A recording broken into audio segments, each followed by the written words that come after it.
lady you just heard about, Julia Bobkoff, she's a violinist, lives only about 20 miles from where I am in US, about 80 miles north of New York City. And we joined through a talk show, and we became together, and then we put this short film together called The Errand. 2 years ago, it was selected on the American Pavilion of the Cannes Film Festival, and since then it has won about 18 awards. It's a short film, but I'm proud that I was associated with it. Film होती है, short हो, long हो, large हो, extra large हो, लेकिन film होती है। हम सब ये जानते हैं कि जो एड्स हैं आजकल, छोटी सी जो एड्स होती हैं, जिंगल्स होती हैं, वो भी एक स्टोरी कह देती हैं इतने से में। तो डेफिनेटली, तो इतनी सी भी फिल्म है तो उसमें स्टोरी है, अगर बड़ी फिल्म है तो उसमें भी स्टोरी है। तो हम डेफिनेटली इस स्टोरी के बारे में और जानना चाहेंगे आपसे कि ये जो म्यूजिक कॉम्बिनेशन है, आपको क्या आपके दिमाग में आया कि ये म्यूजिक कॉम्बिनेशन आपके लिए सही है? One, I said to you that it is a beautiful love story, or when it is woven, musically driven, तो राजस्थान तो मेरा चहीता राज्य था ही, और फिर I was following, as I said, Tabu Khan for a long time. First of all, I'd like to second what Mithun said, that thank you so much everybody for showing up. I know it's very difficult to travel in the traffic and get here on time, but thank you so much for showing up. It means a lot to all of us. And of course, it's a huge honor for me to work on this project with Somendra ji and Mukesh ji. I'm very grateful that they brought me on this project. And you know, nowadays the way that music is consumed in today's times, it's very difficult to make timeless music, because music has become very it's got sort of like, it's appealing for a limited time because of the way streaming works and because of the way that we listen to music. So there are very few timeless classics that come out nowadays because of this. And in the last few years, I've seen that most of the timeless classics that have come out have actually been composed by Mithun. And so I think a big round of applause to him. He's one of the greatest music directors that we have today in India. One of the most talented, and I'm a huge fan of his. So that's why, for a musical that is composed by Mithun, for me to guest compose a song was equally a huge, huge honor for me. So I'm very grateful to be on this project and to get to meet him today. But anyway, so I believe that, the one thing that attracted me to this film was that there is this huge myth in India that if you want to make something international, or you want to create music that is appreciated all over the world, then we have to make music in English, or we have to make music which is Western pop or Western hip hop and genres that that the Western world makes. But that is not true, because the musicians and the films that have gotten international recognition from India have always been deeply rooted within Indian traditions. If you look at people who have won even Grammy Awards, like people like Ustad Zakir Hussain, or you look at Pandit Ravi Shankar or Pandit Vishwamohan Bhatt, or or Shakti, all of them have been very deeply rooted within Indian traditions. Or even movies like Lagan or RRR and Salam Bombay, these movies which have gotten international recognition, are all movies which are deeply rooted within Indianness. So that's the beauty of this particular movie of Millionaires of Love, that it's deeply rooted within Indian culture. And of course, for me, it was a return back to my roots, because my father is from Rajasthan. And I've never been very connected to Rajasthan except for performing a few concerts over there in the past.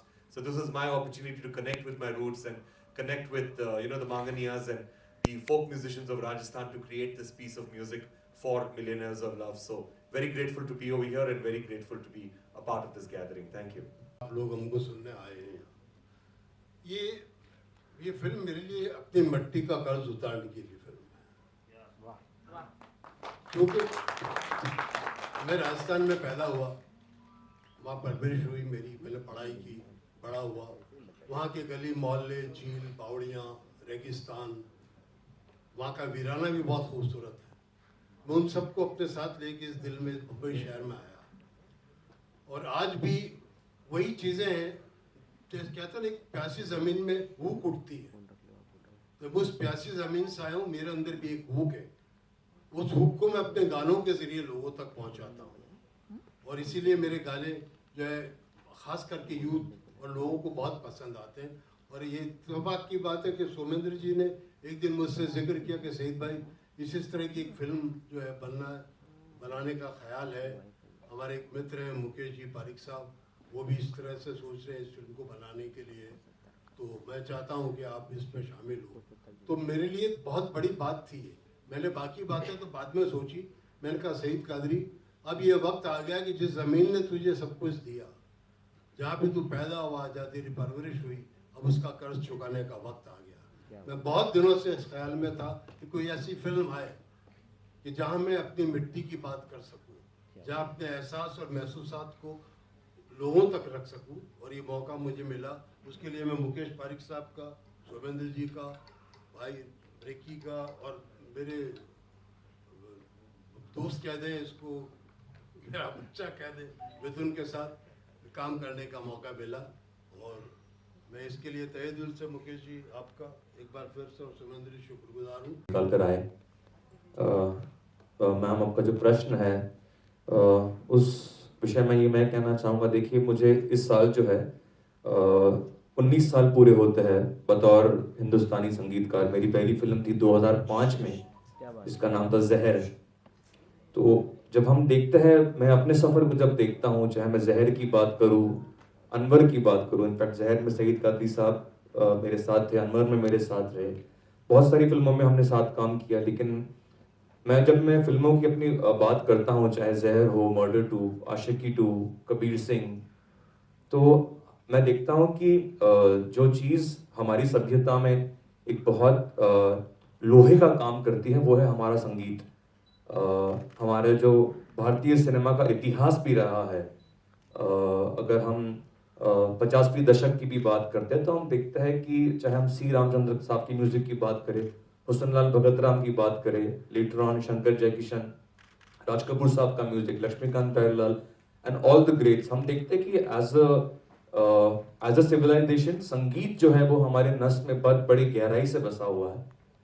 तो मैं यही सोच रहा था कि ये जो सफ़र मेरा रहा है, इस देश ने, हमारी फ्रेटर्निटी ने, आप सभी लोगों ने, हमारे सुनने वालों ने मुझे बहुत कुछ दिया है।